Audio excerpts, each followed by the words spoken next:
Hey everybody, in this video I'm going to give you a quick tour of the interior layout of the Fisker Ocean Extreme. So here's your overall charge situation, but I have about 651 miles clocked so far, and it's been going well. And the solar roof does work, it's just not showing because it's raining. You can also see the overall miles added over the lifetime, which is pretty neat. It's not a game changer, but it's definitely in the right direction. Here's your different camera feeds. The front, the rear. I have a bike rack on full time, so that's the reason why you're seeing that. Here's the left side, the right side, and the bird's eye view. And you just need to hit cancel, and that's pretty much gone. You can also click on this one and you can actually rotate your car. That's pretty neat. I mean, again, you probably would at least I won't use it, but it's good to have. It's neat. Here's your navigation system, and you just enter your destination. Pretty responsive, not too slow. They use TomTom, and it's been well so far. Your music, there are a few apps. I usually use my Bluetooth. Here's your phone interface. You can sync your contacts, everything. Here's your overall vehicle situation in terms of the charge and the trips. Here is your main basic air conditions and wind control. It's all digital. I personally prefer just having manual winds, but that's the route all the EV makers are going. There's actually a fan. I guess there is more adjustability, but I personally don't need so much. So in terms of the settings, if you start with the software, I am on version 1.1. So far I haven't seen a lot of glitches. Actually, I've even driven in heavy rain, no issues so far. The only thing is that rear door light kind of keeps coming on and off sometimes. That's the only glitch. I just have to manually shut it off by pressing the button, but otherwise the car has been quite good. You can monitor you can conserve energy by reducing the standby time. It just takes longer to wake up the car when you put it to deep sleep, but I usually want it to sleep because right now at 1.1 there is some vampire rain, so I wanted to minimize that. Adjusting your doors and mirrors, driving assist, this is not enabled right now. In future software releases you're going to get it. And the safety, you can disable or enable a few of those things. There is still no advanced driving there, but there is your blind spot monitor, lane keep assist. When you are swerving off a lane, it'll kind of nudge you into the center of the lane. Here's your display, I guess dark, or you can change the theme, brightness, etc. Your regenerative braking, I usually put it on high to get the best mileage. And here is where you adjust your steering wheel and all the other fun stuff. There's also this little screen at the center.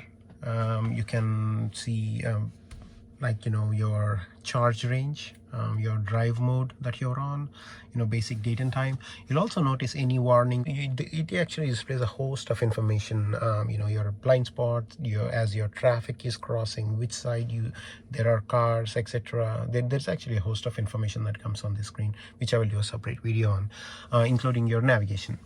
Here are your light controls, your parking brake, door controls. One thing you'll notice is a solid, really solid door. It really isolates all the noise, even when you're driving in rain. And I'll put out a video. Decent cup holders, the Qi chargers. The seats are very comfortable. You can't adjust the lumbar. That's one. It's not a complaint, but I wish we had that. The rear view, the sun visors are actually a really cool design. By default, if you notice, they're always pointing and blocking some sun as they're pointing the windshield. If you want more, you can flip open half of it. If you want even more, flip open complete one. I think that's a very good design. So the driver position is definitely more upright as you drive. And this actually becomes a camera. That's actually really nice. Don't get obstructed by the rear seats.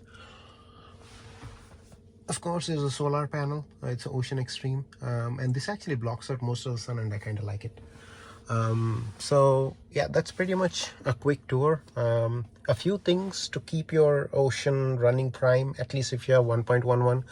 Keep enough charge, because there is definitely vampire rain. I haven't experienced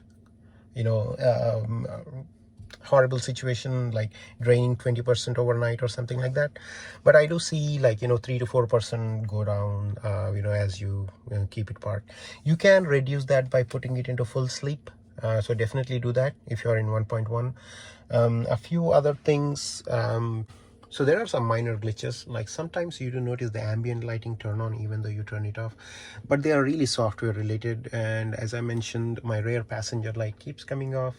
That's more probably the most interesting thing that's happening to me at the moment, at least on the interior and the software.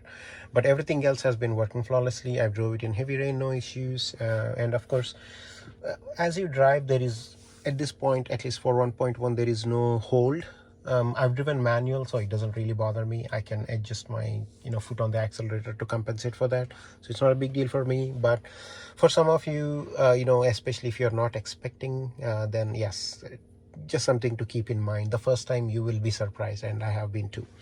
But it's coming in 2.0. That hold will come in 2.0. There is no single pedal driving as of now, so use your brake. Because of the regenerative braking, you might feel that the car might stop, but there is still no one pedal driving, so definitely use your brakes. But yeah, that's pretty much it. I guess to keep things in mind if you're buying a Fisker Ocean, and just wait for the updates to roll. I'll keep posting videos. Thank you very much for watching.